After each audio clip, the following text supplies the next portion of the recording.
नमस्कार, मी पंजाब डक। आज आहे 22 सप्टेंबर 2025। पाऊस सुरू झालेला आहे, पण हे पाऊस आणखीन कधीपर्यंत राहणार आहे असे शेतकऱ्यांचे फोन येत आहे। म्हणून हा परत एक तातडीचा अंदाज शेतकऱ्यांना दिला। तर राज्यात आणखीन 22 सप्टेंबर 23 आणि 24 दरम्यान राज्यात दररोज वेगवेगळ्या भागात दिवसभर ऊन पडन आणि परत रात्रीला जोराचा पाऊस येणार आहे। म्हणून हा मराठवाड्यातल्या सर्व शेतकऱ्यांनी हा अंदाज लक्षात घेतला। पश्चिम महाराष्ट्रात देखील हीच परिस्थिती राहणार आहे। दिवसा ऊन पडल, काही ठिकाणी दुपारनंतर कधी रात्रीच्याला असा पाऊस येणार आहे, म्हणून हा अंदाज लक्षात घ्यायचा। उत्तर महाराष्ट्रात देखील अशीच परिस्थिती राहील। दिवसा ऊन पडल आणि रात्रीच्या परत पावसाचं वातावरण तयार होईल। ठिकठिकाणी पाऊस पडल, सर्वदूर पडणार नाही, पण पाऊस मात्र काही भागामध्ये जोराची हजेरी लावणार आहे आणि याच्यामध्ये स्पीड जास्त असणार आहे, म्हणून हे लक्षात घ्यायचं। त्याच्यानंतर विदर्भात देखील काय होईल, भाग बदलत पाऊस पडणार आहे, म्हणून हा अंदाज लक्षात घ्यायचा। त्याच्यानंतर 25 आणि 26 दरम्यान राज्यात 2 दिवस वातावरण कोरडं राहील, म्हणजे चांगलं ऊन तापन, म्हणजे चांगलं सूर्यदर्शन होईल।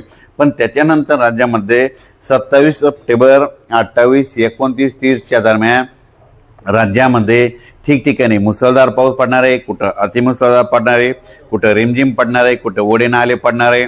म्हणून हा अंदाज सर्व जनतेने लक्षात घ्यायचा। सगळ्यात महत्त्वाचं शेतकऱ्यांनी लक्षात घ्यायचा। नदीकाठच्या लोकांना सांगू इच्छितो की तुम्ही काय करा, ह्यामध्ये 27 ते 30 दरम्यान आपली जनावरे नदीच्या काठाला, नदीच्या तीरावर, नदीच्या काठावर बांधू नका। त्याच्यानंतर आपल्या पाईपलाईन असल्या तर आधीच बाजूला काढून ठेवा, कारण ह्या पावसामध्ये म्हणजे जे धरण आहेत त्या धरण क्षेत्रामध्ये, त्या कॅचमेंट एरियामध्ये जास्त पाऊस पडल्यामुळं त्याच्यानंतर ह्या धरणाचा देखील पाणी सोडावं लागणार आहे। म्हणजे धरणात पाणी सोडल्याच्या नंतर जास्त जर फ्लो नदीमध्ये आला तर तुमचे जनावरं तुमच्या गावात पाणी शिरू शकतं, म्हणून ही तुम्ही अगोदरच काळजी घ्यावी। खूप दिवसापासून 27 तारखेला पाऊस येणार आहे म्हणून ही सांगते, पण शेतकऱ्याचे परत असे फोन आलेत की हे पाऊस आता आमचं सोयाबीन काढण्यासाठी कधी उघडणार आहे। तर राज्यातल्या शेतकऱ्याला सांगू इच्छितो की राज्यात 30 तारखेपासून ते 10 तारखेपर्यंत राज्यात हवामान कोरडं राहणार आहे।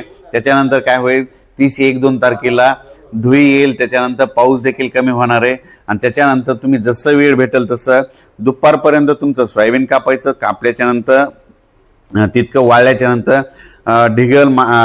ढिगल मारायचे आणि लगेच झाकून ठेवायचं। असं केल्याच्या नंतर तुमचं सोयाबीन पदरात पडेल।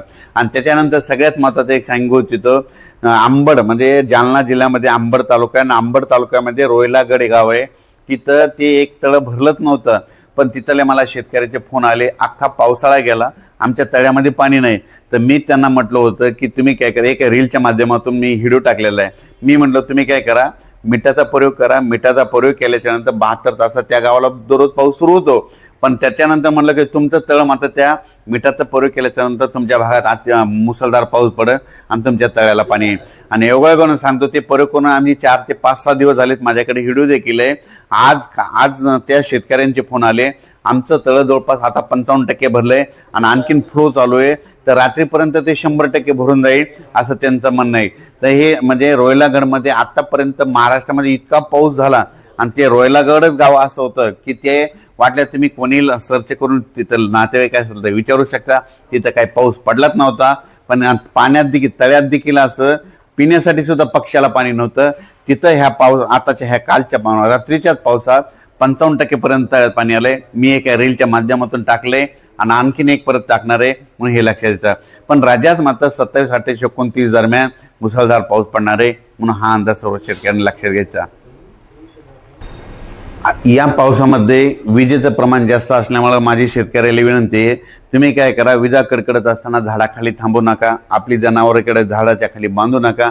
राज्यात सर्व शेतकऱ्याला सांगू इच्छितो की हा पाऊस सांगू इच्छितो की कोणत्या भागात जास्त होणार आहे।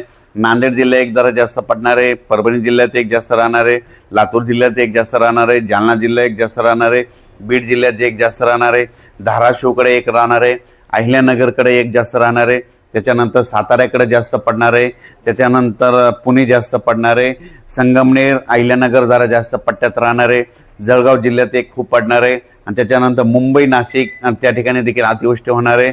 नंदुरबारकडे देखील आतापर्यंत पाऊस कमी पडलेला आहे, नंदुरबार जिल्ह्यात देखील खूप पाऊस पडणार आहे, म्हणून हा अंदाज लक्षात येता।